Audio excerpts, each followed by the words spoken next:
السلام عليكم. واش كتظن ان الشخص حر ولا مقيد؟ وإلا كان مقيد شكون اللي كيقيد هذه الحريه ديالو؟ هادشي بالضبط اللي غادي نعرفه في هذا المحور. الشخص بين الضروره والحريه غادي نفهموه بابسط طريقه، فقط كمل معايا لا فيديو حتى الاخر وغادي نفهموه باذن الله. اذا اول حاجه عندنا الاشكاليه، هل الشخص حر ام مقيد؟ ام هناك حتميات واكراهات تبقى حريته مقيده بها؟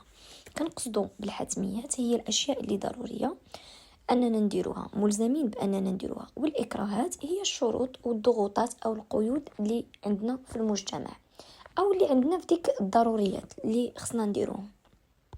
إذا غنبداو بالموقف الأول اللي هو موقف جون بول سارتر.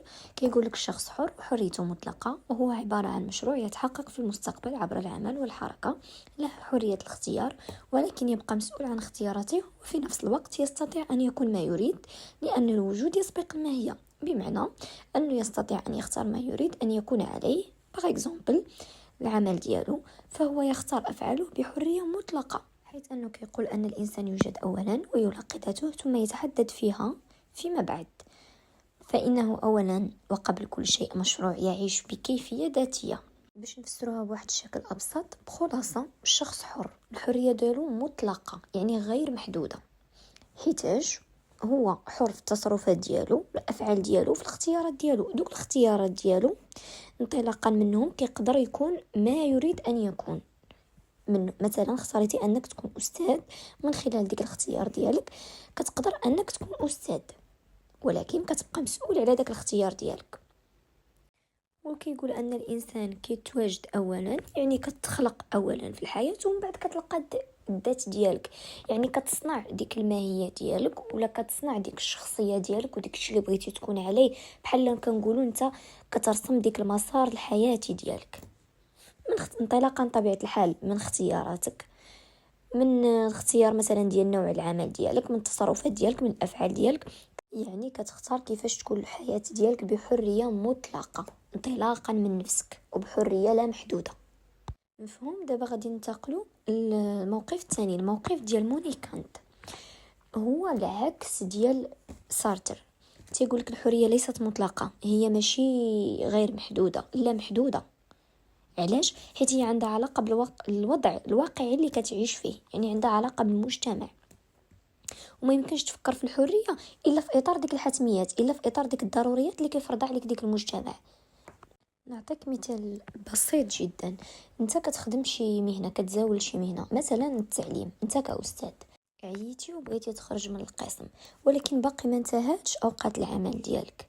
ما يمكنش لك تخرج من القسم لانك ملزم بواحد الحتميات، بواحد الاشياء ضروريه، بالاكراهات ديالها، بالشروط والقيود ديالها. بالتالي ما يمكنش اي حاجه بغيتيها غادي تطبقها. انت حر، انك انت اللي اختاريتي كونك انك تكون استاذ، ولكن انت ملزم بديك الشروط ديال ديك المهنه. واي حاجه في الحياه ديالنا عندها شروط، بما اننا عايشين داخل المجتمع.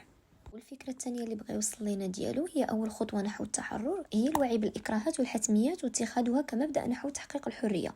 فالحريه بثمن وتستدعي التضحيه، وهي مرتبطه بالشروط العامه للحريات. غادي نقول لكم شنو بغى يقصد بها باش نفسر لكم هنا شنو بغى يقصد. يعني اول خطوه نحو التحرر هي انك توعى بدوك الضروريات والشروط ديالها. مثلا العمل شيء ضروري، يعني ضروري انه اوتوماتيكمون غيكون عنده شروط. توعى بديك العمل الضروري وتوعى بالشروط ديالو، حيت هما داخلين مع بعضياتهم، ما منعزلينش على الحريه ديالك.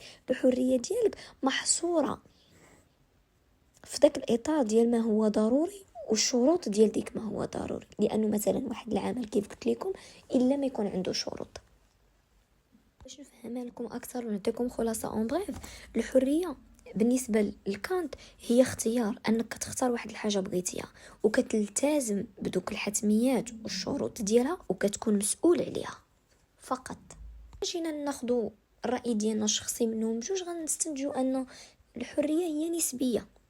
كنختاروا شي حاجات وفي شي حاجات كنكونوا مقيدين بواحد الشروط وصافي، بحكم اننا عايشين داخل المجتمع فقط. هكا غادي نكونوا سالينا مفهوم الشخص كامل باذن الله، المحاور ب3، وننتقلوا لمفهوم جديد باذن الله. ما تنساوش تابوناو في لاشين باش مني يتحط اي كور جديد يوصل لكم، والسلام عليكم ورحمة الله تعالى وبركاته.